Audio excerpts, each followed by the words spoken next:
Tonight, an Air Farce special presentation. It is an epic tale spanning thousands of years.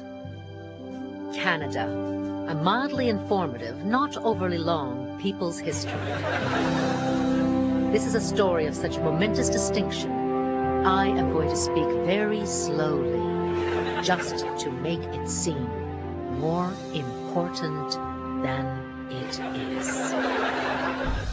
In the beginning, there is Diddley Squat. Then come European settlers. On May 27, 1534, French explorer Jacques Cartier comes to Canada and opens North America's first jewelry store. A seminal event in Canada's history. In 1756, the 7 Years' War between France and England breaks out. It will last nearly 5 years. It is a cool, dreary September night in 1759. A British attack on the French army at Quebec City is imminent.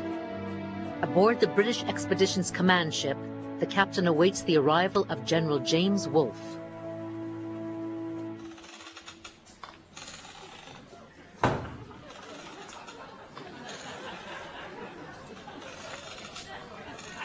There's Waldo. Of course. Thank you very much, General Wolfe. Yes. So, have you decided what you're going to do about those Frenchies in Quebec City? Well, I suppose I'll keep bombarding them. I've been doing it now for 6 weeks. 15,000 cannonballs. Oh, that's a lot of balls. The thing is, Captain, the French General Montcalm seems to know in advance every move I make. I think that we have a spy on board. A spy? Yes. How could that be? Yeah. Oh, no, sir. No, those biscuits are full of maggots.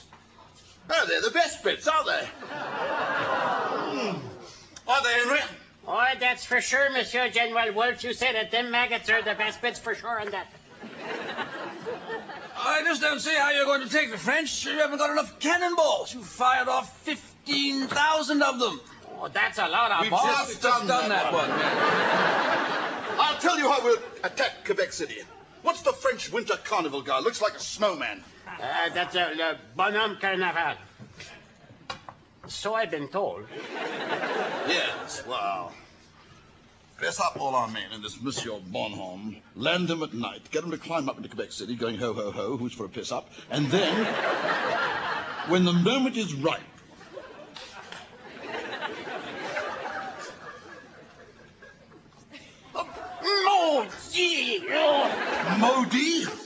Modi, that's it. He's the French spy. No. I am as English as soggy cabbage and spotted duck. Dick. Well, that too. I told you I was English. What county? Gloucestershire. Gloucestershire. And how do you account for your accent? I cut my mouth on a beer bottle. Fiddle music. That's what we need. If he's French, he won't be able to resist dancing a jig the minute I play. Fiddle music. Huh? Yeah.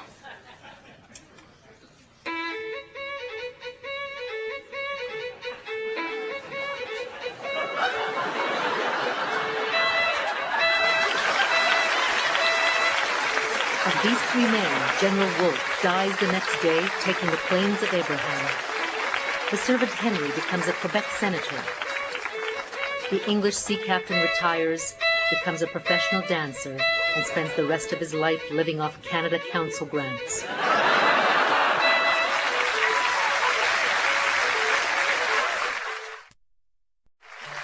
The French presence in Canada begins many years earlier, with the arrival of a young man named Samuel de Champlain, the only explorer whose middle name is Duh. He is destined to capture the imaginations of Canadians to this day. Hello, I'm Rex Murphy, interviewer, pundit, raconteur, party animal. In the perspicacious pondering and sometimes pernicious puzzle of our people, nothing is more perplexing than our prolific, permeating, penetrating past. Gosh, I'm good. No one figure from our history is better remembered than Samuel de Champlain, the famous French explorer who introduced to Canada 3 things: French settlers, French wine, and a new way of kissing. Mr. Champlain joins me now.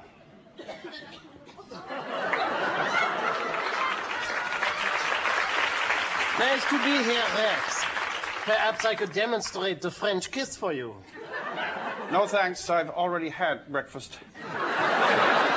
So, anyway, when you landed a picaresque, audacious young Don Quixote with a bad haircut, Pegasus personified, who created a stream of civilization to spring from your Mount Helicon with the blow of your proverbial hoof, would you say you knew your plucky, purposeful, perseverant efforts would lay the groundwork for a country that would one day be the envy of Namibia? No. Why not? I do not have a clue what you just asked. That's all right. Neither do I. Mr. Champlain, what made you decide to settle in Canada? I wanted to get away from the high taxes in France. Boy, did you pick the wrong place to move to. But it wasn't just Quebec you explored. Mais no, I traveled as far west as Georgian Bay and made contact with the Huron Indians, who gave me samples of their handicrafts. That would make you the first white man in Canada to take a Huron sample. Je ne comprends pas. Pretty witty, considering I'm talking to a dead guy. And they laugh at us because we like Jerry Lewis. When Air Farce returns, special guest Graham Greene.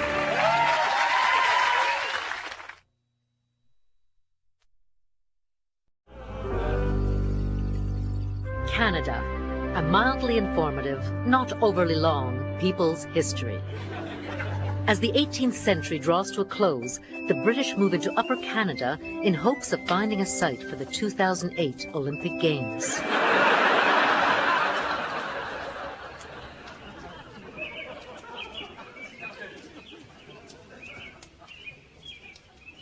Billy?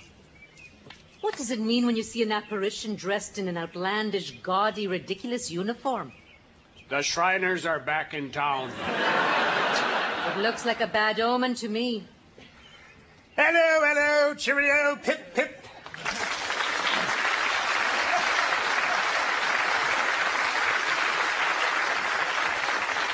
I'm John Graves Simcoe, Lieutenant Governor for George III to this region known as Upper Canada. Wow, it must cost you a fortune to monogram your underpants. Oh. How? How's it going, eh? Absolutely smashing, old chap. He's bloody marvelous, what? You're not from around here, are you? Rather, I must say. But I do fancy laying down a few roots, set up shop, so to speak. Mind you, all with adequate recompense. Do I make myself clear, Squire? You want to rip us off for our land? I am Billy Two Willies, and this is my semi-lovely wife, Susan, born with an attitude. Right. Now, shall we talk turkey? Okay, but it does seem kind of silly to me. Susan?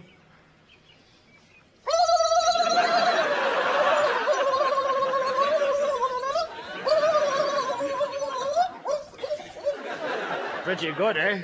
Susan always wins the talent contest at our potlatch dinners.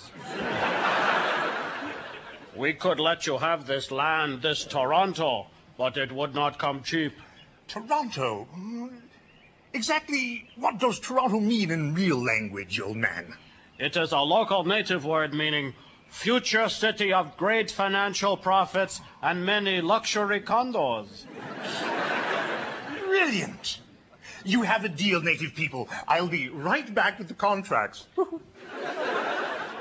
Billy, why did you tell him Toronto meant that? Well, because he never would have bought it if I told him what Toronto really means. Site of future sprawling urban nightmare with gridlock and a horny mayor.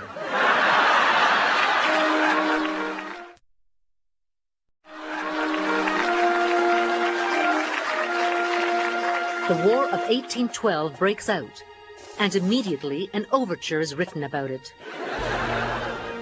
One of the most vicious encounters in this war between Canada and the United States is the Battle of Queenston Heights, which is far too costly to stage properly for a Canadian production like this.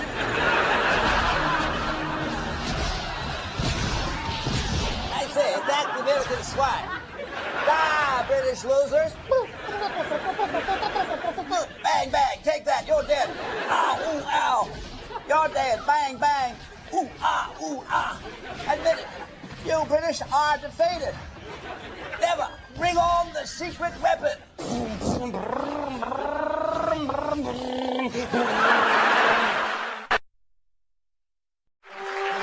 War of 1812 drags on in a bitter conflict over cross-border shopping. It is during this conflict that an act of unrivaled heroism takes place in the frontier of Upper Canada. In the face of an impending American attack, a determined patriot named Laura Secord decides to take her cow for a walk and invent fancy chocolates.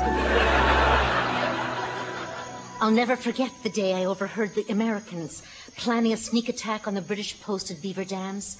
June 21st, 1813. If I can interrupt, Laura.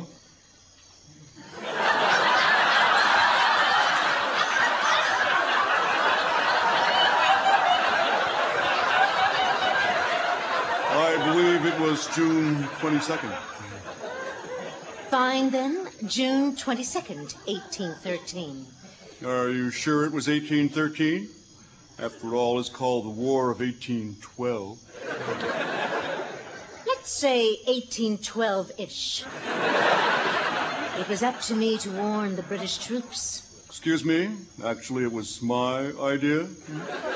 I knew a shortcut. Shortcut. It was 30 kilometers. By the end, I was so tired I could only produce skim milk. I warned the British and they won the battle. But I was not hailed as a heroine. We couldn't even get a guest spot on the Mike Bullard show. And then I used my famous walk to Beaver Dams as the basis for a live theatrical show. She called it the Beaver Monologues. But I'm satisfied my place in history is secured. And so is mine. Not if I have a barbecue tonight.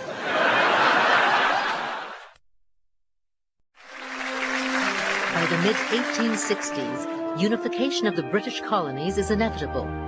Leaders from Canada agree to meet with leaders of the maritime colonies.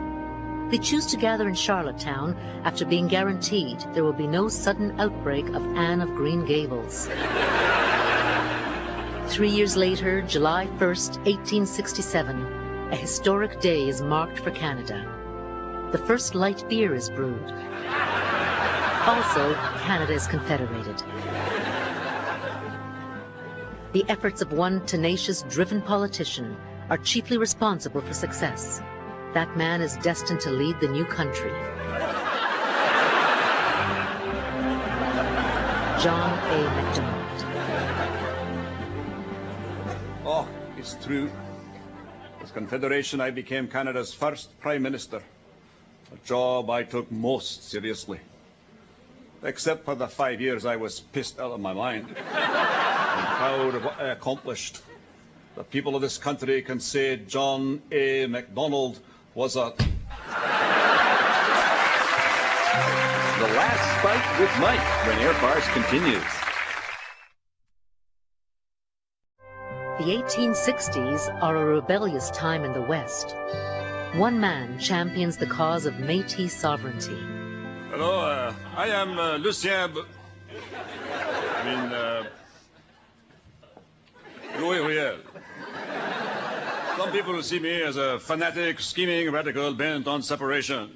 Truth is, I am a lovable, fanatic, scheming radical bent on separation. I am proud of my heritage, which is Métis. Métis are the offspring of European men who got lucky with native babes. My life has been spent defending Métis and native rights against unfair treatment by the Canadian government. Mind you, if it were my decision alone, I would make all native people speak Métis or force them to move to a golf course. Plus, all signs would be in Métis only. Manitoba achieved sovereignty with no bloodshed, except for the riots, shootings, beatings, stabbings, barn burnings, and execution. I decided it was time to leave the country when I appeared on an episode of Canada's Most Wanted. But like any true snowbird, I eventually returned for the free healthcare. I presented myself to the federal government and asked only for a fair trial by my peers. The compassionate government, moved by my sincerity, considered my request, and in a gesture of benevolence, had me hanged. I knew I should have left politics and taken that job with Bombardier.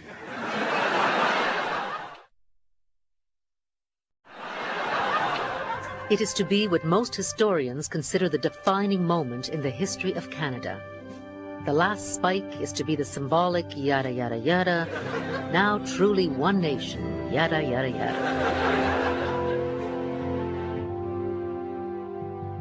East meets west, right here in this small town known as Cregelwiki. This place near Revelstoke. To officially note the completion of this great national railroad, I, Donald Smith, will now drive home the last spike. Where is the last spike? Well, you had it. I don't have it. Does anyone here have the last spike? A special courier was supposed to be here with the last spike. Oh, wait a minute. Here he comes now. Who are you? And knight for what will someday be Canmore? That's a nice hat. And what kept you? My train was late. Well, never mind. Just give us the last spike. Oh, the last spike? I thought I was supposed to bring The last pike. I cannot hit a fish with a hammer. Well, it's a great way to make a tuna salad. Mr. Smith, we have no choice. Very well. You should say a few words first. Okay, now I lay me down to sleep. Not you. With one blow from this mighty hammer, I hereby mark the completion of the first transcontinental rail line. From this day forth, we will be one happy, harmonious country. What country is he talking about? The Canadian Pacific Railway brings this nation something it has never had before. A way to link separatists in the east with separatists in the west. World War I. Canadian men rallied to the colors in the thousands, ready to fight in the trenches under British command. Hello? Captain Henderson, sir, it's Corporal Solway. The Canadian platoon you asked to see has just arrived, sir. Oh, all right. Send them in. Left, right, left, right, left, right, left, right, left, right, left, right, left, right, left, right, left, right, and halt! Left, charge! Down, sticks! Platoon number 3, the Fighting Puck Demons, reporting as ordered, sir. Corporal McPherson. Private Watkins. And? He's Private Duckworth, sir. Well, he can answer for himself. Report, Private Duckworth.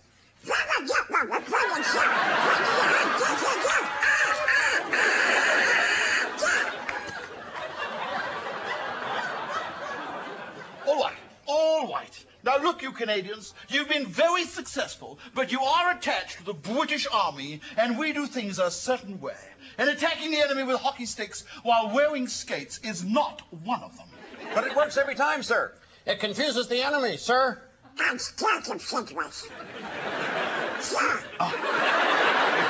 grenades. Oh, sir. Exploding pucks, sir. Yeah. Does it work? Does it work?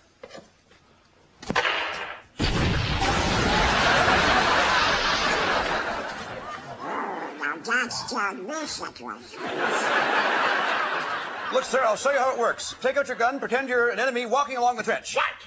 And the enemy hasn't eaten a nice roasted duck for weeks, eh? And what does the enemy hear?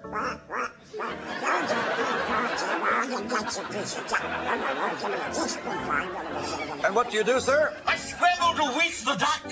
Exactly. At which point... Canada 1, Germany 0. And so the Canadian infantry take Vimy Ridge, which until then has repelled all attempts by the Allied forces to conquer it. It has been called Canada's coming of age. But it is not done without cost. 96 game misconducts, 143 5-minute penalties for high sticking, and 3 calls for icing the duck.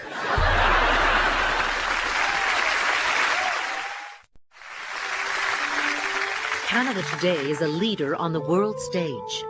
Unfortunately, the play is a comedy, with lots of clowns. For 5 years in a row, Canada has been voted the best country in the world to live by people who never visited Winnipeg. Canada. It is the stories of the early settlers who made it what it is today, overtaxed and underfunded. Canada. It's the First Nations, once masters of the land, today masters of most of the casinos in the land. It's the loyalist English settlers who instilled in Canadians a love for the monarchy, which turns out to have the collective IQ of a pork chop. It is the French settlers, without whom English Canada would have no one to complain about. It's the immigrants who brought something unique to Canada. A single thought when they entered this country. Man, is it cold.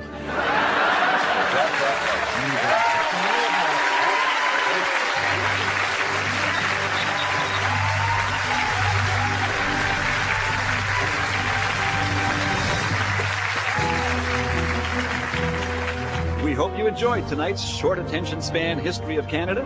We're back next week with our regular punchlines from next week's headlines.